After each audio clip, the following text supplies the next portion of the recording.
Hello, വീണ്ടും ഞാൻ robust പഴമായിട്ട് വന്നിട്ടുണ്ട് കേട്ടോ. അപ്പോൾ 1/2 കിലോ റോബസ്റ്റാണ് മേടിച്ചിട്ടുള്ളത്. പിന്നെ ഒരു സ്ട്രോബെറി യോഗട്ടും മേടിച്ചിട്ടുണ്ട് കേട്ടോ.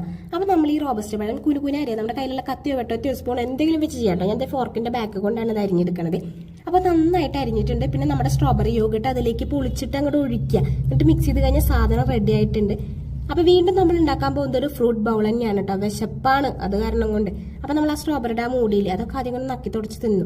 അതാണല്ലോ നമ്മുടെ സാറ്റിസ്ഫാക്ഷൻ എന്ന് പറയുന്നത്. പിന്നെ ഇത് കഴിച്ചു നോക്കി നല്ല രസമുണ്ട്, കഴിപ്പ് നിർത്താനേ പറ്റുന്നില്ല. അതാണ് ഇതിന്റെ അവസ്ഥ കേട്ടോ. അപ്പോൾ കുറേ കഴിച്ചു. 2 പഴാണ് ടോയിലിട്ടുണ്ടായിരുന്നത്. അപ്പോൾ ഈ മനുഷ്യനെ കണ്ടോ, ഇങ്ങനെ കൂടെ ഉണ്ട് ഈ തടി മനുഷ്യൻ. ഇപ്പൊ രൂപം മാറി വരും കേട്ടോ കുറച്ച് കഴിഞ്ഞാൽ. ഈ ലുക്കൊന്നുമേ അല്ല.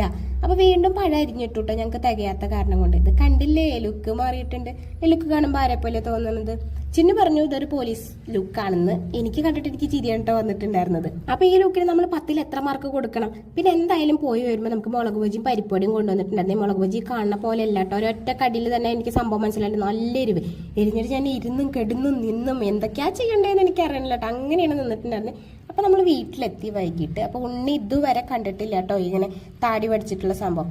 ഞാൻ തന്നെ കാണുന്നത് ആദ്യമായിട്ടാണ്. ഒന്ന് ട്രിം ചെയ്തിട്ടുണ്ട് എന്നല്ലാണ്ട് ഇങ്ങനെ താടി പഠിച്ചിട്ട് കുറെ വർഷങ്ങളായിട്ടുണ്ട് കേട്ടോ. അതെ, ഉണ്ണി കണ്ടപ്പോ ഉണ്ണി പേടിച്ചു പോയി. എല്ലാരും ഞെട്ടിട്ട് എത്ര കാലമായിട്ട് ഇങ്ങനെ കണ്ടിട്ടില്ലാത്ത ഈ ലുക്ക് കാരണം കൊണ്ട്. ഉണ്ണി പിന്നെ പോയിട്ടേ ഇല്ല അച്ഛന്റെ അടുത്തേക്ക്. അച്ചാച്ചനെ കെട്ടിപ്പിടിച്ച് നിൽക്കുകയായിരുന്നു. ആള് പേടിച്ചു പോയിട്ട് ഫസ്റ്റ് കണ്ടപ്പോ മനസ്സിലായേ ഇല്ല. പക്ഷെ പിന്നീട് പോയിട്ടോ. പിന്നെ അച്ഛനും മോളും തമ്മിൽ ഉമ്മ വെച്ച് കളിക്കുകയാണ്. ഭയങ്കര സ്നേഹം. എന്താണെന്നറിയില്ല, താടിയില്ലാത്ത അപ്പനെ പേടിയില്ലെന്ന് തോന്നുന്നു. അത് കാരണം കൊണ്ടാണ് തോന്നുന്നു. പിന്നെ അതേ അവര് സെറ്റായിട്ടുണ്ട്. അപ്പൊ ഇന്നത്തെ വീഡിയോ എത്ര ഉള്ളൂ.